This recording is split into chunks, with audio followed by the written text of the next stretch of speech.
Welcome to the University of Michigan Dentistry Podcast Series, promoting oral health care worldwide.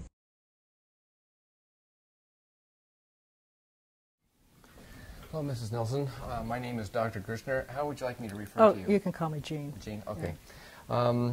I've heard a little bit about your condition, that you have had temporomandibular disorder, some facial pain. Would you like to tell me a little bit more about that? Where is it located? Well, it's on this side, and it seems like it's up high, up by my ear and by my eye. And I hear this terrible crackling sound, and it's just this constant soreness. And how long ago did it start? Well, the first incident was like 3 months ago, and I was eating like some hard, crusty bread, and it popped and it made this terrible sound, and the person from the other side of the table heard it. Wow. And then, so it was a sharp pain at that time, and then that prompted me, since the pain didn't go away, it prompted me to make this appointment, and so this is the first appointment I could get. Okay. And it's been consistently sore the whole time, but it hasn't increased in pain or decreased either. It's just this constant soreness, which is getting very aggravating to have that all the time. How does it influence your life, your daily life and your sleep? Well, I'm always conscious of it, and I'm always kind of favoring that side. I put my hand there because my hand is warm, or I put my warm coffee cup there, or I'm just constantly, my eye sometimes waters on that side. So a little heat from the coffee cup is helpful. Well, whether it's a placebo or not, right. I do it anyway. So the major event happened 3 months ago. Have you had any longer history, extending back longer with pain or popping in your joints? No. Okay. Does anything make these symptoms better or worse? Well, nothing seems to make it better. Worse would be if I continued to eat hard food or yawn or things like that, so I just don't do those things. But sometimes you can't help but yawn. Right. So. How about certain kinds of foods that you eat, like apples and... Well, I don't really do those, or I eat on the other side. Okay. I tend to eat on the other side. On a scale of 1 to 10, with 10 being the worst pain you can imagine, how would you rate your pain currently, right now? Currently, it's 5 because I'm building a tolerance to it. Does it change over the course of a day? Is it worse in the morning or the afternoon? It's worse in the morning. Very worse in the morning. Okay, so you wake up. Sometimes it wakes me up. It wakes you up during the night. Well, okay. Does stress play a role? Do you know if you have undergoing certain kinds of stress at work or at home, anything make it worse? No, stress does not make it worse, but sleeping seems to make it worse. So I seem to be under stress when I'm sleeping. Okay. How do you sleep? Do you feel like you get good sleep? No, I don't. Okay. I have some trouble breathing and some nightmares, things like that. And also, for some reason, when I sleep, my arms end up over my head like this. And I'm causing a lot of pressure as I'm pressing down. Do you feel like you get enough sleep, or does the nightmares interfere with your sleep? Everything interferes with my sleep. It's a combination of several factors. And now this is another one, just one more thing. I see, yeah. So the pain actually aggravates your sleep, and when you're not getting enough sleep, the pain can be worse. So it becomes a vicious cycle. I don't know which one's coming first. It's a cycle, like you said. Do you know where the nightmares are coming from? Yeah. How's your concentration and motivation, mood? How would you describe those? On a daily basis? Or, well, it depends if I'm in a happy environment or a boring environment. So it's situational. Are you currently working? Yes. Okay, and is the job going well, or is it? Yeah, that's nice. Yeah, okay. It's no problem. Okay. Anything else that has happened in your life that might contribute to the symptoms, motor vehicle accidents or other traumas? Well, in the past, when I was a child and when I was adult, I had a head injury, which were both the same type of injuries, and they both resulted in my jaw kind of going out of whack, and the dentist popped it back in. And how old were you when this happened? Well, the first time I was a kid, maybe 10, and I was roller skating, and I tried to do something fancy, swing around the pole, and the pole hit me like that, and it moved my jaw. And then as an adult, I was at work, and I was loading chemicals into the big refrigerator, and I thought the door was closed, and when I turned around, the door was open, and the door hit me in the head the same way. And so both of those types of head injuries somehow moved my jaw. And now I don't know, since they were both a very long time ago, whether it's related to this now or not. I don't know, but since you asked, I thought I'd mention it. Do you think there might be a relationship? I would think so. Yeah. I would think So everything relates to everything. Yeah, I think so too. Do you think?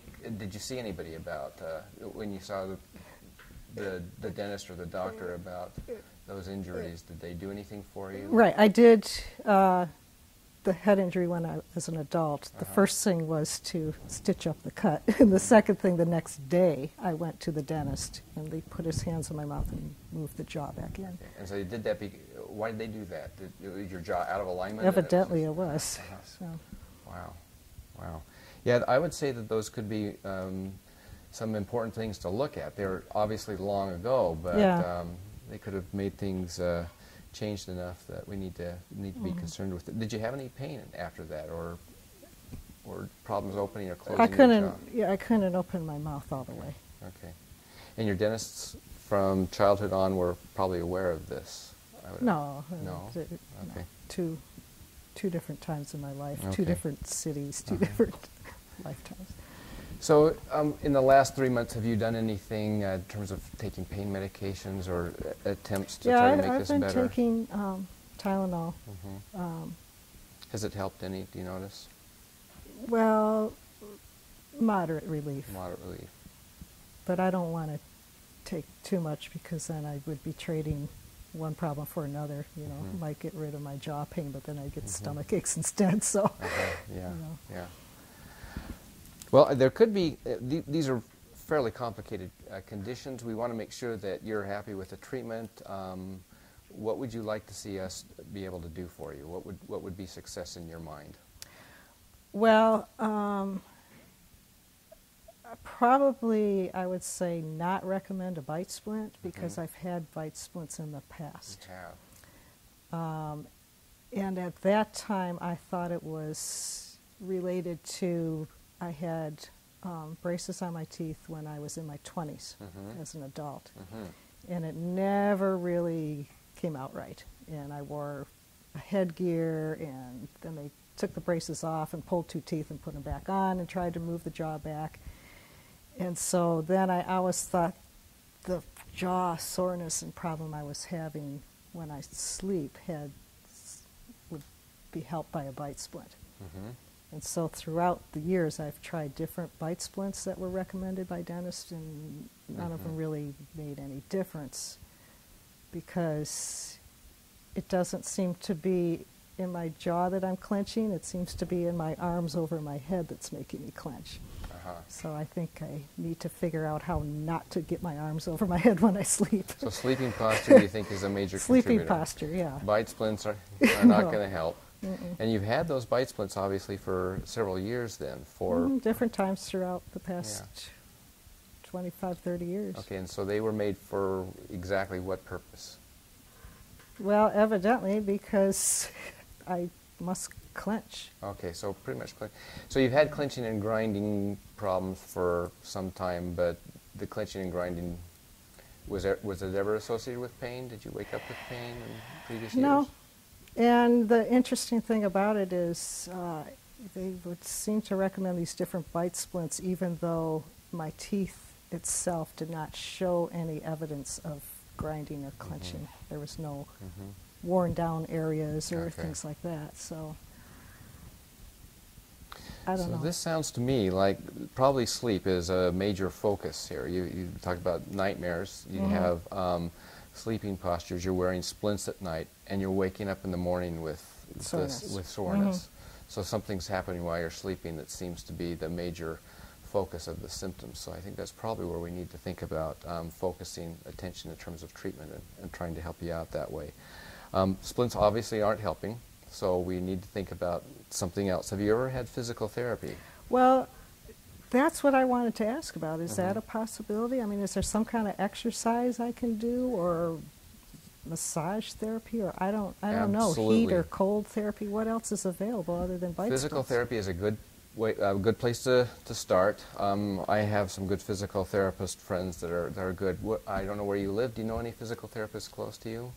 No. Okay, well, we can recommend physical therapists that are probably close to you. Get somebody who's good and adept at treating temporomandibular disorder pain like this.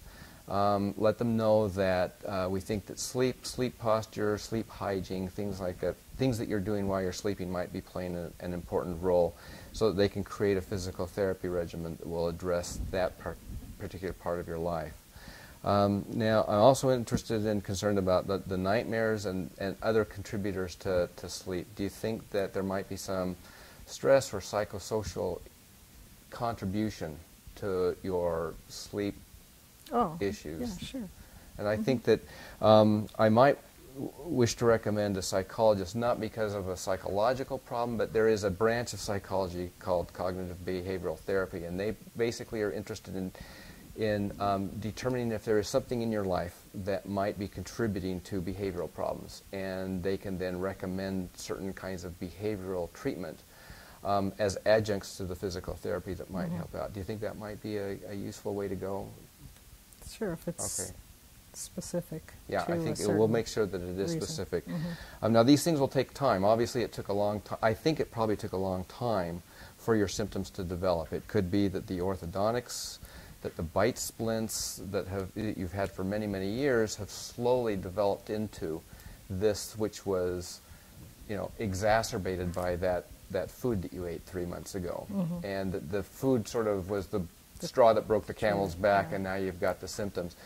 But it was just waiting to happen, and so this is a problem that's been developing over a long time. And the reason I bring that up is that it could be that the treatments are going to take some time to whittle away all of the underlying issues that might have brought that up. So this is something I want to make sure that we work with you on over the course of weeks and months, and I would like to see you on a regular basis to make sure that whatever treatment is working is working slowly but surely until we can make sure that these symptoms get to a level that you're happy with and content with.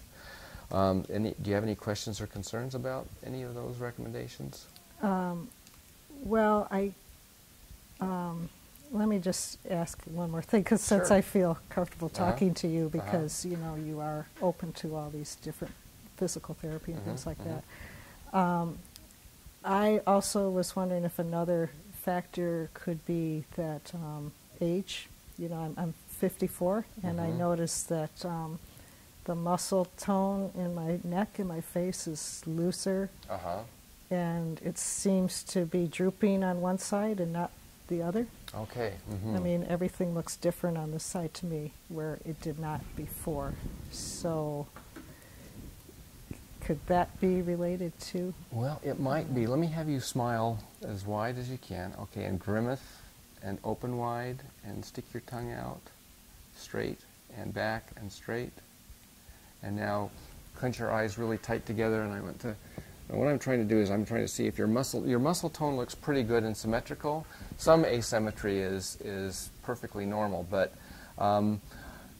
we need to address this. It could be, I can see from your smile that your bite does have, you're not biting on those teeth. How long has that been that way?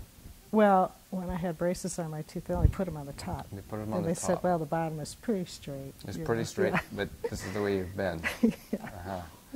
How did the bite splints that you've worn fit in the past? Did they even your bite out, or were they uneven as well? Well, they were just simply like a mold of the top teeth. So when you bit in it, your bite felt comfortable left and right? It felt the way it always does. Always does. Yeah.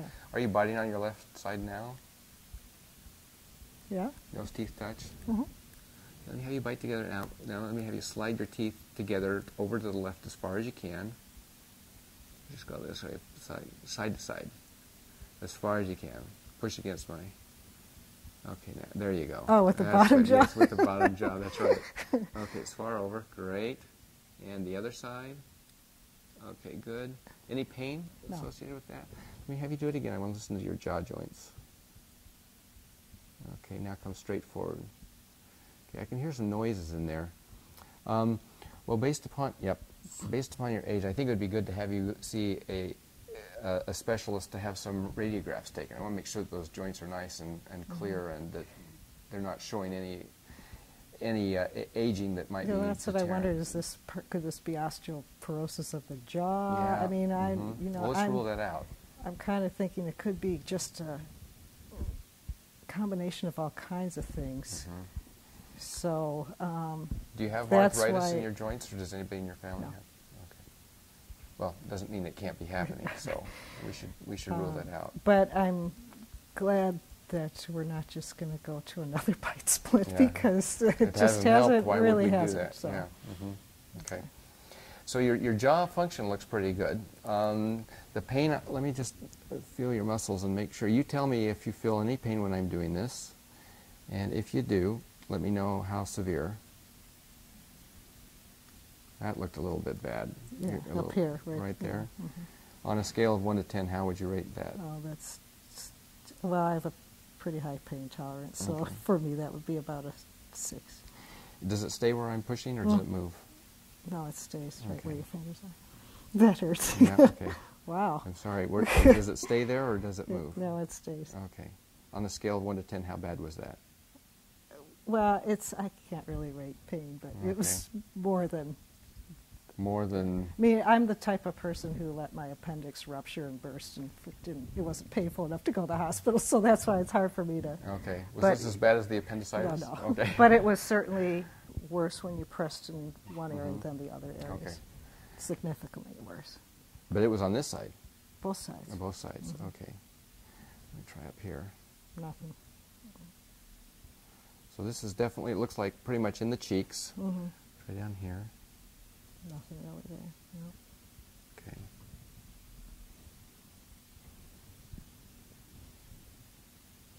That feels just a little tense, but Yeah, it not, does when you press on a it. little bit. But it looks like the major part of your symptoms are right here, right in those muscles. So that's where we need to make sure that the physical therapy and cognitive behavioral therapy, whatever we're doing, is going to be focused on that area and contributions to that. So, do you have any questions or concerns about, aside from the arthritic condition, which we'll look at and see if that is a contributor, or anything that I've said, anything that you have concerns or questions about? No, actually, the good part is I'm not concerned because, I'm trusting what you said. So. Okay. Well, so the plan will be, we'll have physical therapy. That'll probably be a 4 to 6 week, twice a week appointment with a physical therapist. I'll keep in touch with them every 2 weeks to see how you're doing, and I'd appreciate it if you could call. And if I don't hear from you, I'll give you a call maybe every 2 weeks, see how that's going. Cognitive behavioral therapy, I think, would be a good place to start too. Maybe after a month, I'll see how things are going there. Let's get back together maybe in 6 weeks to see if you're making progress, and if not, then we need to think about some other things. I'll have you go see a radiologist. We'll get the joints looked at, see if there's anything going on with the joints that we need to be concerned with, and if there is, then I'll have you come in sooner, and we'll start addressing that as well. Any other questions or concerns? No, that sounds like a good plan. Okay, then let me get these people lined up for you to see, and we'll go from there. Okay. It's nice to meet you. All right, thank you. You've been listening to a production of the University of Michigan School of Dentistry. For more information about Michigan dentistry, visit us on the web at www.dent.umich.edu.